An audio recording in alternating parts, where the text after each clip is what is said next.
Welcome to the Hobby Jogger Podcast, where elite athletes and ham and eggers lace up their stories. We explore the common ground that running creates, from the world-class runner to the hobbyist hitting the pavement, trail, or treadmill. Expect a blend of inspiration, laughter, and the shared joy that makes every step count. Join us on this journey where every run is a story worth sharing.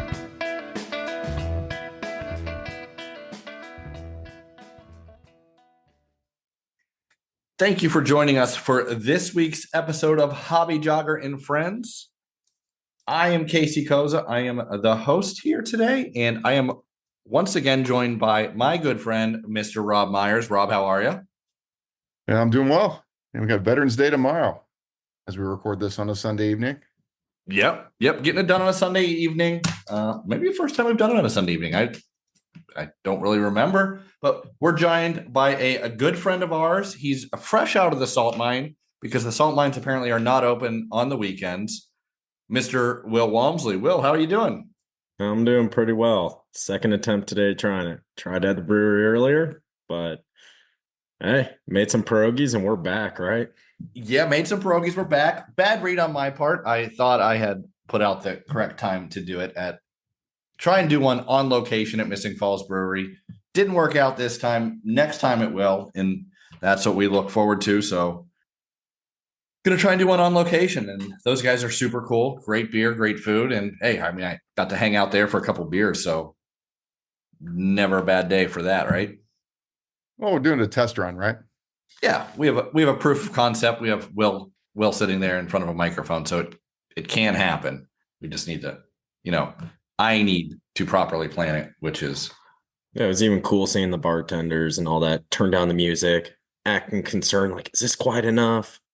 Other patrons coming over. Are you guys making a podcast? We're trying to, but Casey messed up the time of the podcast, so didn't quite work out. But yeah, they're super cool. Actually talked to Sean, one of the head brewers there, and he would be down to do an episode sometime if we ever want to discuss the makings of beer and, the science kind of that goes into it. That's a resounding yes, we do.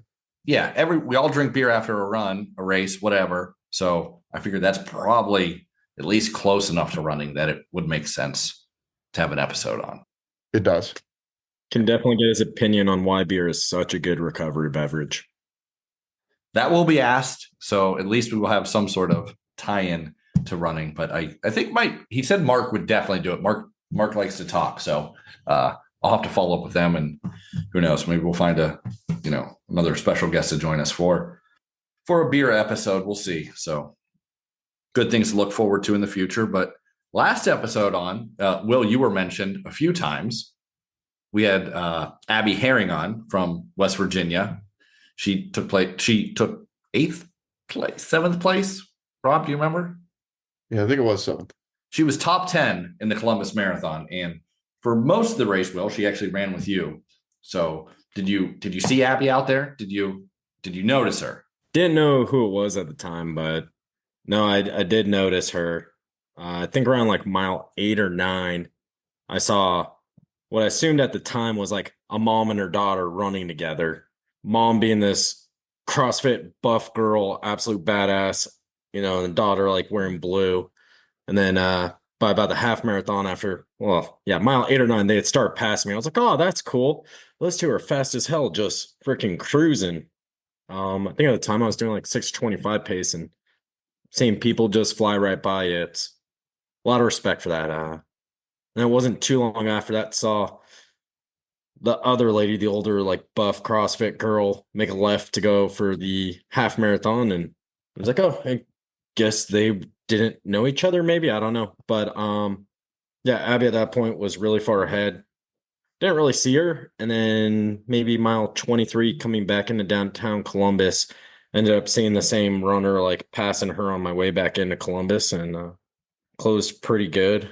So yeah, I had no idea who that was until I saw like on my group on Strava when it got posted, like, hey, you ran with some people, and recognized the name. I'm like, wait, that's Caleb Bowen. Like, this is one of the athletes he coached. That's pretty cool. Yeah, it was pretty cool tracking both of you. Just how close you actually were, and right together. I was like, oh, I looked through some pictures that she had posted from friends online to see if I could get one of both of you in the same picture, but I could not find that. So my detective skills were either lacking or there was none. So Yeah, I didn't see any with yeah, a lot of the photos either weren't that. I don't know. Marathonphoto.com is where saw a bunch, and I didn't see any with her whole lot of people around me. first time running a road marathon, correct? Yep, first road marathon. You've never run a road half marathon. Nope. Never really done any road race. Haven't done a 5K or anything like that. You ever run a 5K? No, I take it back. The only road race I have done is the Koza 4 on the 4th beer mile in Akron. I've done that the past 2 years. That is a prestigious event. I was very let down because I thought I was the winner the first time I ran that, but I was disqualified. Bogus rules, but it's a quality event, so I can't argue with a race director that puts on an event like that. And then this past year, I ended up losing to 2 people, and I still question whether or not either of them should have been disqualified, but I won't go into the details on why.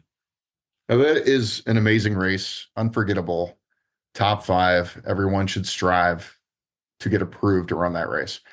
That said, you're telling me you haven't run a single turkey trot, not a New Year's or Christmas race, no 5K. Considering your family, you haven't run a single 5K for any holiday. It's kind of funny that you say like for my family. Yeah, I guess kind of going into it. So yeah, my brother runs. He's definitely an above average runner. Twin brother. He's okay. He's above average. I'd say he's better than okay. But yeah, he's been a runner. I've gone to all of his running events, but he's the only one in our family that runs. We have an older sister. She doesn't run. Parents, they don't run. I played football and rugby. Yeah, I played rugby for almost 20 years. I didn't get into running till beginning of 2021, and that was mostly to try getting in shape for rugby. Here in Ohio, we quit playing in October, November, and then by the time we start up again with rugby in March, it's like, you show up and you're not in shape and it sucks. And with the way rugby's calendar goes, you have your fall season is where you're playing your league to make playoffs, and then the spring is where the playoffs actually happen. So our team here in Akron was starting to get really good and didn't have time to wait to get in shape. So that was the biggest reason why I got into running. That's a solid explanation. Yeah. Yeah, and really our friend Kim Roy, frequent co-host of the show, she's the one to blame for all the trail running. We were talking about this the other evening, and she is actually the nexus point of us running trails. When she started to date our friend Grant, she was running trails. We started running trails, right, Will? I mean, that's the first time I ran trails. She probably got you into it. Corey Langenbach got me, but like I was starting to get peak interest into running because I think the year before that for COVID, yeah, would randomly see Grant just running around Portage Lakes. I think I reached out to him a couple of times, but never worked out. We're like, hey, we're going to go run together. But then the following year, Corey got me out, and I don't know. Corey Langenbach's the one that got me into it. And then it was fun. In the summer, started running with Grant, met Kim, and then what was it? End of that, Bigfoot. I think that's what got you to get out, run your first trail race, Mudfesta Bigfoot 2021. Yeah, Rob, you've run Bigfoot. It's I have twice. It's an interesting race down there. It's a ton of people. Cool trails. I mean, other than the foot of mud that you have to slog through at times. I mean, it's definitely wet. It's definitely muddy. It's always cold. So yeah, I did that and then decided, well, sounds like a fun sport. Let's keep doing it. Which like I love running that because now whenever I see mud anywhere else, like we went out to Gorge Waterfalls. Was that spring of 23? Was it spring 23? Yeah, it was. So a year and a half ago, we went out there, right? And you hear other people complaining about the mud, and I just think back to Bigfoot, and it's like, dude, Bigfoot, it's suction cup. You see people losing shoes in the mud, go out to Gorge. I'm hearing other people complain about the mud. I'm like, it's barely covering my lugs, like maybe a couple slick parts, but anything that kind of just gave me a little bit positivity of like, dude, I've had so much worse here in Midwest in Ohio. Like the mud out here in Oregon for Gorge, it's nothing. Let the other people get down and negative about it. Like this is gonna be my positive moment. The change in what mud actually is after that race is significant because I remember, yeah, people were out at Gorge were complaining, oh, it's so muddy, and like, yeah, actually, you don't know what mud is because that there was not a spot of mud on that course. Did you fall at Gorge? No, I think I stayed upright at Gorge. That's one of the few that I have. I didn't catch a toe and go over. But yeah, no, I stayed upright at Gorge. But yeah, no mud at Gorge for sure. It's Yeah. rains too much for there to be mud. I was almost clear on that whole race without falling, and then right at the finish line, I remember seeing the 100K, like watching that the day before, and Dylan Bowman from Free Trail, he was like announcing, like, "Oh, how cool is this? Someone went up and dunked at the finish line," where they just jumped up and touched it. So as I was finishing the 50K, I had that in my mind, like, "Oh, that'd be cool. Just jump up and hey, dunk it." And it's been raining all day and on grass. As soon as I go to jump, my feet just wiped out underneath me right at the finish line. I just ate crap and Yeah, I've meant to follow up with either with Ryan to get that footage. it does exist. Dylan Bowman made sure to find me after the race and show me it. Yeah, and it's out there. I need to get it. It's like the Zapruder film. It does exist. It's out there. They asked for my approval if they could use it to put up for like a reel or something. I'm like, absolutely. I don't care if I look like an idiot. That's fine. Percent. Yeah, it was awesome. I thought it was one of your best highlights I've ever seen of you. So, Oh, Yeah, the people got to see that. Make sure you get a copy of it. we need it, Rob. We do. We also, that's another cool race. Like we got to go back to. We were talking about that today, Rob. Races we have on the calendar to do, and I know you got injured, so you didn't get to participate in the race, but that's one I'd like to do the 100K. So Yeah, I really think January 1, we need to pull up a shared calendar and really like have a lottery system. Let's put the 20 races out there that we all want to do yeah, and somehow whittle it down to like 5 or 6 for the year. because there's a lot of them. There's too many. There's too many. There is. There's so many. There's so many companies that do such a good job. You still have the local ones you want to support, but like for me, I can go 50K or longer like 4 times a year. That's all I really want to do. Like not much more than that. And I don't know how Will feels about that, but I imagine it's probably about the same, right? yeah, I'd probably say about 3 or 4 like marathon plus distances. I think after doing the marathon, I keep going back, thought about it before, but even more reinforced as far as like with trail races, like traveling to destination places so much cooler. Like Gorge Waterfalls literally felt like running through the Shire. Whereas I'm hearing people, been running with more road runners a lot. And it's like, yeah, I want to do a major in Berlin. Oh, it is flat, not a speed bump on that course. In the back of my mind, I'm like, it's just a road. There's roads in every city. Like, I'd much rather travel, go see the Alps, or what's the one in the UK there, Snowdonia. Wales. Yep. Yep. Over there in Welshland. Yeah, I agree with you. Hey, road running, road marathons definitely takes a whole different skill set, I think. But when you go out at like the New York Marathon isn't much different than, the Pittsburgh Marathon or the San Francisco Marathon. But the cool part about it is the excitement. You don't get 50,000 people at a trail race. And that's part I hadn't experienced until Columbus, which I think there were 3,600 in the marathon and 7,500 in the half marathon. Oh yeah, there's way more people on the start line for sure. Well, maybe not more than that many more than Bigfoot, but there is quite a few at those big city marathons. I mean, that's true. That is true. Hey, do whatever you like doing. So 100%. But I mean, there is a huge difference. Like the road running, just it feels like a competition in a different way, right? You're just trying to beat the numbers, right? Where a trail race really feels like you're going on vacation. Yeah, I think one person, actually, I feel conflicted quoting this person, Nick Bear or whatever. He was on a podcast and was listening to it, and he talked about running versus racing. And I use that kind of analogy. Like when I do a trail race, it feels more like a run, like I'm challenging myself, and it's as challenging as I want to make it. Like the trail by itself will be a challenge to finish. Whereas for a marathon, the challenge is how hard are you going to race it? Like, the distance, it's going to be relatively flat. The racing comes from who you're pushing against, how hard you push yourself. Can you hit these numbers? I don't know. And just having that mentality, running versus racing. And I feel like for myself with road running after this experience is a lot more. I understand that analogy a little bit, or that's how I feel about it.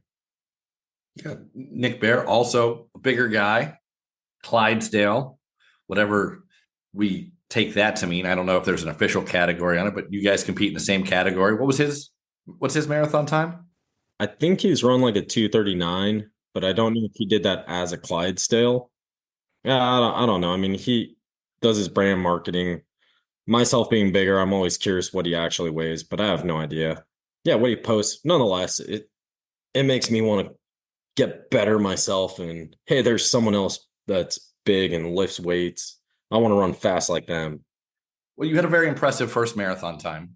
You did come in with a lot of knowledge, however. Like it wasn't like you just started running and then went out and ran a marathon. You've run 100K distance, 50K distance before. So you have a very good base of how to go that far. But did you learn anything that you're taking away for the next marathon? I learned a lot. I mean, like I said, I've never done a road race, haven't done a 5K, half marathon. So like that's where the racing part of like trail, like you have areas where you can stop, change out your nutrition. You're more focused on the fuel. Whereas I've never been like, how do I hold a hard pace? Really, even doing track workouts was all new, that whole experience. Yeah, which getting into track workouts, I don't know how disciplined if I would have done it myself. You came to a couple of them with Coach Connie. Yeah, Coach Connie's awesome. I was so before we started doing them, I was like, that's stupid. That doesn't make sense to me. Like, just go run more. You don't need to. And then after doing them, how much easier it becomes to run at a fast pace. And that's how I felt like going into the marathon training block was fitness wise, aerobic base. I felt like, pretty good with that. But I'm like trying to hold a fast pace, something that feels challenging. I'm like, I can't do that for more than 5 minutes right now. And that I felt like was going to be my biggest challenge. And that's where like doing the track workouts and you call me Norwegian because in the morning I do like longer threshold runs. In the afternoon, I would do a track workout on Wednesdays. I don't know. It's what I can fit in my schedule. I made it work. And Yeah, I mean, you're a worker first.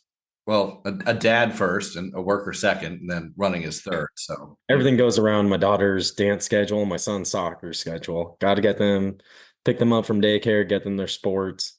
If I have a 30-minute window or a 45-minute window, that's when I try to get my easy miles in. And usually that involves waking up at like 4 a.m. to get to the gym if I want to lift, go work, and then it's try to get a run in if I get out of work at a decent time. Coach Constance, Connie Gardner, I had a great time going up there with her. She definitely knows how to push you and something new. Rob, you ever do any track workouts? It's been a while. It was actually the last time.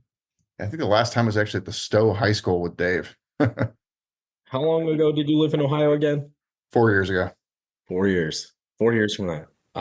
Yeah, and I think this whole experience too, like I've got a whole new perspective on coaching as well.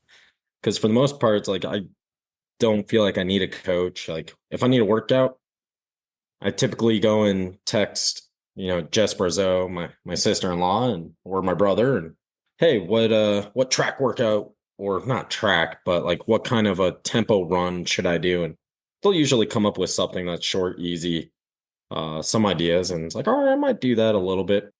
So like fartleks and stuff, but actually having a coach, I never really gave much thought to it, but kind of funny how I even got in contact with Connie because June or July, I had no idea who she even was. And find out by the end of it, she's an ultra trail legend. Did you end up seeing her at Western States, Casey, when we were out there in California back in June? No, because I didn't know who she was. I had heard her name, but I didn't know her, which is shocking since she teaches a mile away from my house. I mean, Yeah. I run past there just about every day and kind of in the same community. And who was she out? Was she out there with Nikki as well?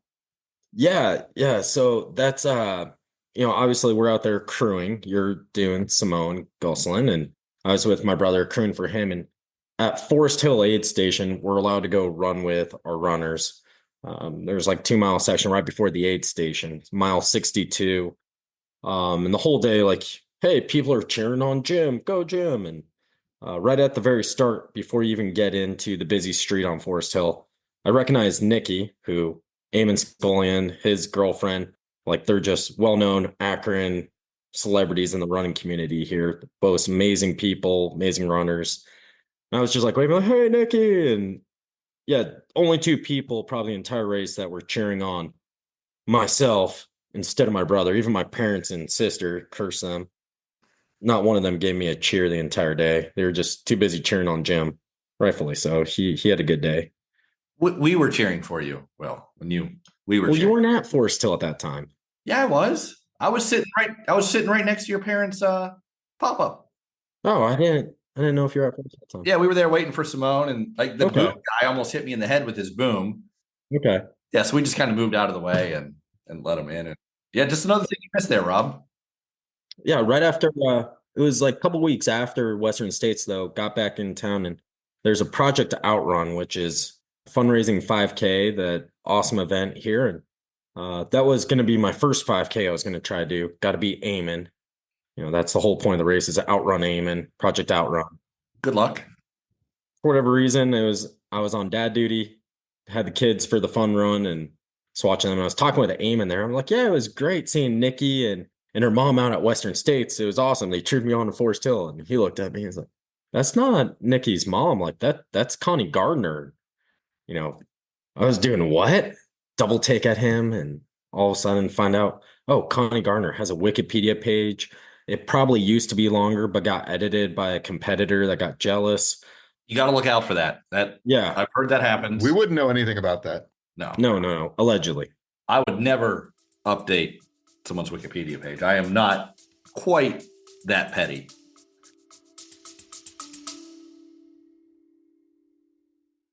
Hey folks, if you're loving the stories, tips, and laughs we're dishing out, make sure you don't miss an episode.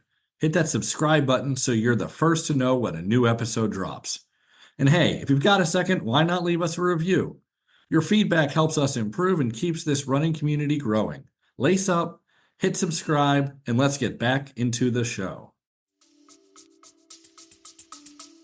Tom Petty. So anyway, I was walking over to say hi to Nikki shortly after that, and she was standing next to Connie, and I was like, "Oh, you're wearing some Western State stuff. Were you out there?" I'm like, "Yeah, you and Nikki were both cheering me on." And so just had a short conversation with her. But then a couple days later, I was out on a run on a towpath and bumped into her and had a little bit more time to talk since it wasn't at the fundraiser event that she was working at. And going there, it's like got in races, and I think all this year I'd been injured. Like last year I hurt my back and didn't have a whole lot of running. So that's where I was kind of like, yeah, feel like now is as good of a time as any. I don't have anything on the calendar. Might try to do a road marathon. And she's like she's got tons of experience running 24-hour races, marathons, 100-mile races. And she's like, all right, well, what time you got? Any goals? And I just respond back. I've always heard like 3 hours seems like a great time to beat, and could see the wheels churning in her head and just responds back, that's a good time. You should go for that. Matter of fact, you should reach out to Nikki. Like she's about your speed. You two can, go do track workouts. At that point, reached out to Nikki, through the running community and show up Wednesday. And all of a sudden Nikki's there and Coach Connie line up, has a workout prepped. Hey, these are the splits I want you to do for your first 4 reps. And it was like that every single week. And the accountability, having someone to run with Nikki was awesome. Yeah, we'd bitch and moan every time we showed up. It'd be, I don't want to do this. That's too fast. But then every workout, we're just competitive people and push each other, and we're beating every split that Connie put out for us, which at the end of workout, it's like, gosh, Connie, you don't believe in us? So that part was kind of funny. But with Connie, like every week we met up every Wednesday, whether it's 5 a.m. or 6 p.m., just depending on our schedule. And she'd see the splits and was like, hey, that 3 hour time, like you're doing pretty good. I think you should probably be aiming for 255. And then another month goes by and it's like, honestly, I think you go 250, 255. It's like, I was thinking sub 7 sounds pretty hard. Now we're talking about like 630, 640 pace to hold for an entire marathon. I'm like, that sounds really daunting. And I think it was 2 or 3 weeks out, she looked at me and, you should be in the low 250s, but depending how much you want to hurt by the end of the marathon, like I think you could probably hit 248 right now. And like my head, I'm like, that's 625 pace. Like that's stupid. Like, no. But just her saying that had me in the confidence. And when the race was going, I'm looking at my watch and it's like, wow, I'm running like 620, 625 pace. Like, all right. When it gets hard at the very end, like how bad do I want to hurt? And yeah, and every single track workout, she's talking through this mile, what to expect. Mile 18, it's going to start feeling hard. These reps, how you're feeling in your last couple, that's going to be what mile 18 feels like. You're going to know that feeling. At mile 23, you just got to pick one person and mentally, hey, can I catch them, reel them in, and start using momentum and start moving forward? How hard do you want to push yourself? And so when like race day actually came, like I almost felt like I'd mentally done the race. It was just executing it. I was like, oh yeah, this part's coming up. Let's go. And Yeah, that was an interesting thing. Like, because I had mentioned before, that was the first time I had done track workouts, and like I foolishly thought that they were silly to do, but now I certainly understand. Especially how she explained it to me, talking to her. Yeah, like the wealth of knowledge that Connie Gardner has is. There's probably not a lot of people that have that much experience and knowledge as she does, and hit these paces. And like 3 weeks of doing them, it was a massive change. oh yeah. Yeah, I'm just going over like the mental coaching that she did. But yeah, from the physical actual track workouts, I think when we started doing 90 seconds per 400 repeat, that was initially difficult. And by the end, it's like my warm-up 400s were 86, 87 seconds. And I mean, it progressively got faster into the 70s. It's just weird that like 90 seconds, 3 months out was hard to maintain. And by the end of it, it's like, yeah, my warm-up is faster than this right now for 400 repeat. She's sharp. Rob, I think that might need to be our next guest is Connie Gardner. Yeah, most certainly. Why don't you reach out after the episode here? Yeah, we got a good in, I think. Dude, she's awesome. She's awesome. And then, of course, like Nikki the entire time, which it's funny. I talked about doing a marathon, but if it weren't for Nikki, I may not have been in Columbus because like while we're doing track workouts, she was kind of going through an injury. And then she's like, well, I don't have a whole lot on schedule. And she randomly like texts back and is like, hey, I was signed up for Columbus too. I'm like, yeah, I still need to do that. And a couple days goes by and she's like, you realize there's only like 100 spots left. In the back of my head, I'm like, I didn't even know a marathon could sell out. Like, what do you mean there's only 100 spots left? If it weren't for Nikki, I probably wouldn't have even gotten into Columbus. Yeah, you skipped your hometown marathon here in Akron, Ohio. Well, that was intentional. Don't blame you. It's a hilly one. It's not a fast one. Yeah. Like if I were going for running and enjoying it, love the hills a lot more. But for trying to hit a goal time, that would be very difficult. It's got a lot of elevation, a lot of climbs. And then the other part too was I didn't start trying to do a block until after our Burning River relay. So very tail end of July there. And timing wise, like Columbus is an extra almost month of training that you can get. So, Will, what's next? What's next? We're going back to trail? I guess what was next after that? I hopped in last minute this past weekend in a trail. Oh yeah. Yeah, Rob. Will took down the Fuzzy Fandango 25K this past weekend down in Mohican, I believe. Correct? It's down in Mohican? Mohican, Loudonville, Ohio. So that's only an hour and 20 away from here, which every time I look at a map and talk about Mohican, I'm like, it's like 2 hours away. But then driving down there, it's like, it's a lot closer than that. Great trails down there. You've run the marathon down there, right, Rob? Yeah, I ran the Mo Marathon in 2018. Yeah. I mean, those are excellent trails for sure. Like it's I need to get down there more to run, especially Jeremy always, asks us if we want to come down and run with him. So dude, those are going to be, whenever it rains, those are in way better condition than up here in Cuyahoga Valley. and sand run. Yeah, the mud we have to deal with up here is just Yeah. unlike what it is anywhere else. I know for sure. Because I've run Laurel Highlands in the pouring down rain, monsoon, and it's not muddy. And here, as soon as it rains a little bit, it's just ankle deep mud Yeah. everywhere.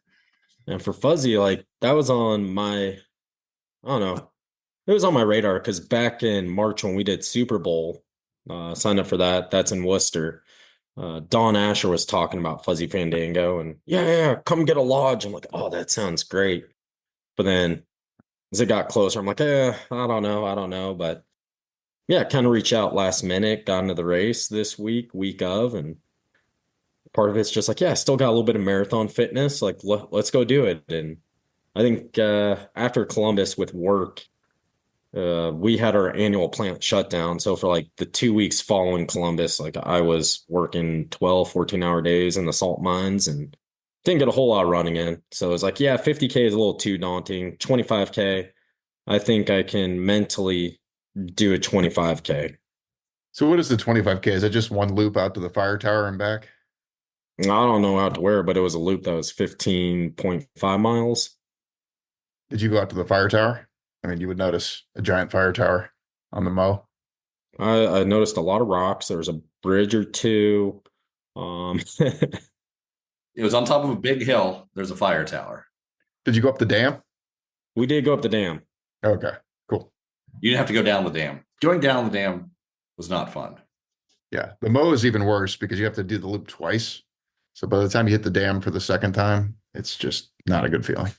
I don't know, going up where those steep stairs are, like the higher you go up, it just keeps getting steeper. And it's like, all right, now I'm climbing and taptoeing, and it's right at like 14 miles into the loop. So what's next? I think David signed up for the Bigfoot, right? I'm doing the Bigfoot. Yeah. Annie's doing the Bigfoot. And what is that in December? December, yeah. I'm doing 10 miles. So It might be the second weekend December. That might be another like week of I don't like signing up until like the last possible minute on stuff. I don't like committing. I will say I am not yet signed up for it, but I have a concept of a plan to run. Yeah, I feel like if Grant and Kim and David, got the whole gang going, I think there's a very high possibility I'll probably be looking at now and the kids and be like, well, I'm gonna be going down. Don't know if you guys want to come with or not. Hey, there's a nice game room at the lodge, so they'll have fun. Yeah. Nice area inside for them to hang out. It's not that far away, maybe an hour and a half away. Yeah, not far at all. That's right down 77? Yeah, 77. 77 whole way. So you got any plans outside of that for next year? I know it's, Still trying to hammer out between doing a 50K either at Black Canyon 50K or Big Alta 50K. So Black Canyon, I think, is middle of February, and then middle of March is Big Alta out in Marin County, California. Black Canyon being Black Canyon, Arizona. Want to do one of those two. I think we've got Jeremy and Don already signed up for Black Canyon. That one's kind of cool because, got family that lives there. But if I were to say which course would I be more excited to run, probably Marin County because it's part of country I've never seen before. Yeah, so that'd be one. Laurel Highlands, I don't know how pile.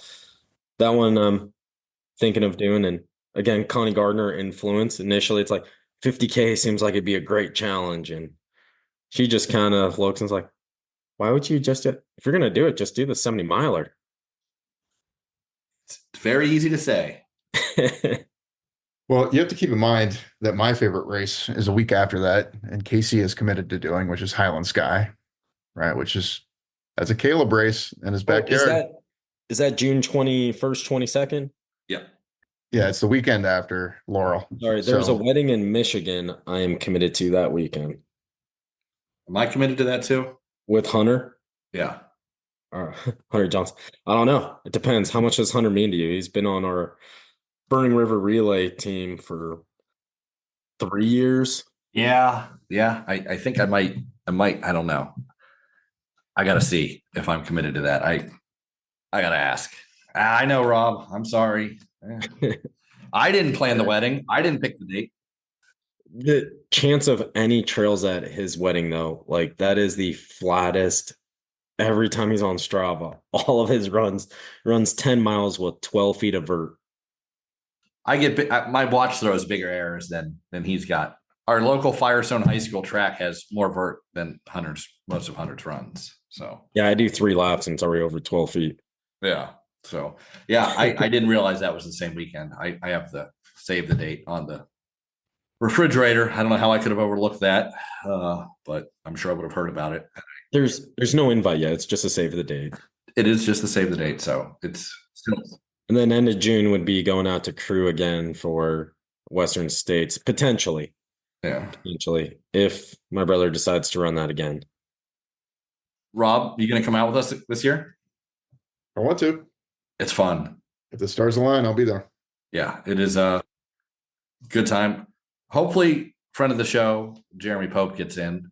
If not, hey, there's always a chance that some random Frenchman might need a crew once he comes over here. So That's what I got to say. Like with Western States this year, this was probably the coolest experience because every time I've gone out to Western to crew gym, which 2 or 3 other times, and I've only known like Jim's friends and his acquaintances. But this year, man, it's like all of my friends I've made here. It's like I saw more people out there at Western than I see at any of our local races. Like we had the Ohio guys like Jeremy, Casey, David.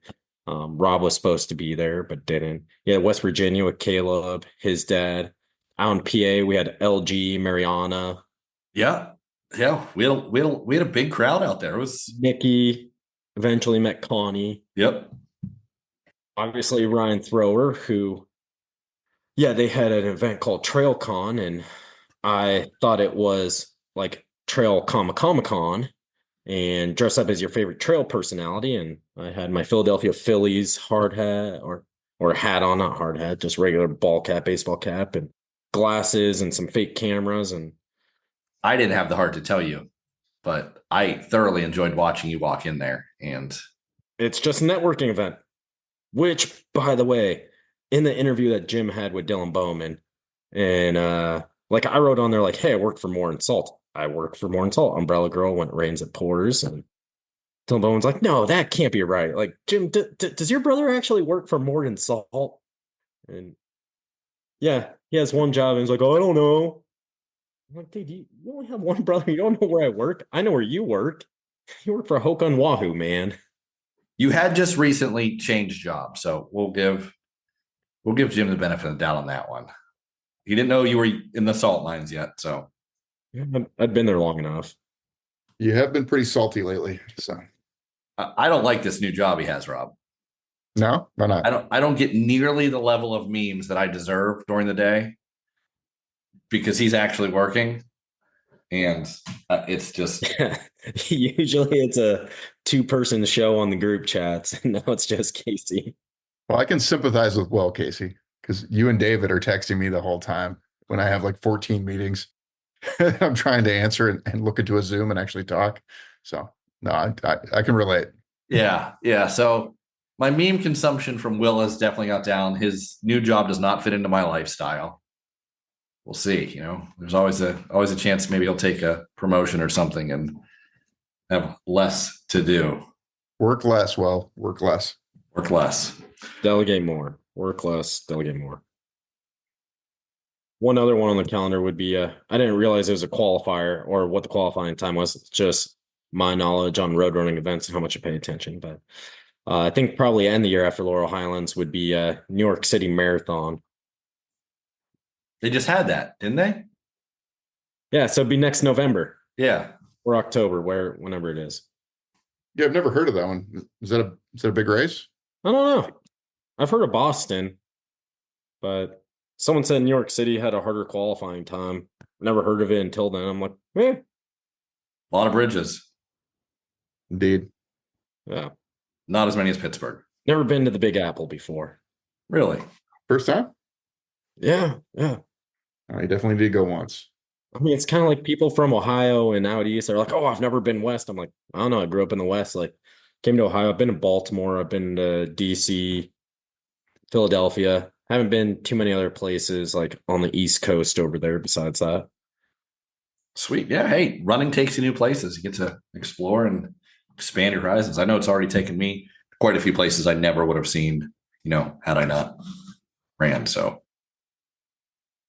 we look forward to, Black Canyons, maybe. I know Rob and I are going out to canyons, right, Rob? You are signed up, correct? Yep, signed up. Flight is booked. Airbnb is reserved. And we will miss you, Will. Wish you'd change your mind and come on out. Oh, I can't. I don't know. I think for myself, for canyons, I just can't mentally just get excited about that. It's like I go out to crew, maybe if I was going out for Western States, but going to that location, I'm like, I've been out there a handful of times. Like, I want to go somewhere else new. Yeah, it's still new for me. I have no desire to run Western States, so for me, it's like I get to run the course, then I'm going to go out and see it again. So it put a little bit better perspective of. Super stoked to see you guys out there, though. Excited to hear about your guys' experience because that's always fun. Whether I'm excited or not, I get excited hearing what you guys do. You got to run Black Canyons, though. I mean, Black Canyon's beautiful, and that was definitely an experience. I got some FOMO after last year with everybody else going, and I'm just back here not running at all. And hearing everybody else, that's why I'm like, I kind of want to go now. It's the first time I was actually like, I want to do a race in Arizona. Well, hit the registration button. That's the easiest way to get us to do something, right, Rob? Few people are around. I think Jeremy and Don are already in it. So I think I'm leaning towards that. Maybe it'll be 2026 that I look at Big Alta. I like it. That's the plan then. That's the plan, Rob. Can you pull off the double canyons again? I'll actually be in Hawaii at a wedding, but there is a chance if you lay the peer pressure on strong enough that I could maybe my return flight redirect it to Arizona. Beth would have a good time. Beth would be yelling at me, but she would have a good time once we got there. Yeah. You can always ask for forgiveness. Yeah. Indeed. Tell her it's a hobby jogger related event. And it's a work event, honey. I can't get out of it. Sorry. Yeah, it's work. It's what do you want me to do? But thanks again, Will. We certainly appreciate your time. Hopefully our next guest will be Connie Gardner. If you could reach out to her for me, because it's someone I'd really like to have a conversation with, just outside of being on the track and her telling me to run faster and that I'm not tired. So, outside of that. Oh, I don't think Connie will have any issues. She'd probably love to do it, but I'll definitely ask her. We appreciate that. And thanks again. And we certainly look forward to your next appearance on the Hobby Jogger, whenever that will be. Thank you for having me. Hobby Jogger out. Thanks for tuning in to another episode of The Hobby Jogger. We hope you've enjoyed our conversation today. And if you liked what you heard, don't forget to subscribe and leave a review on your favorite podcast platform. Your support keeps us moving forward. Until next time, keep those feet moving and enjoy the miles.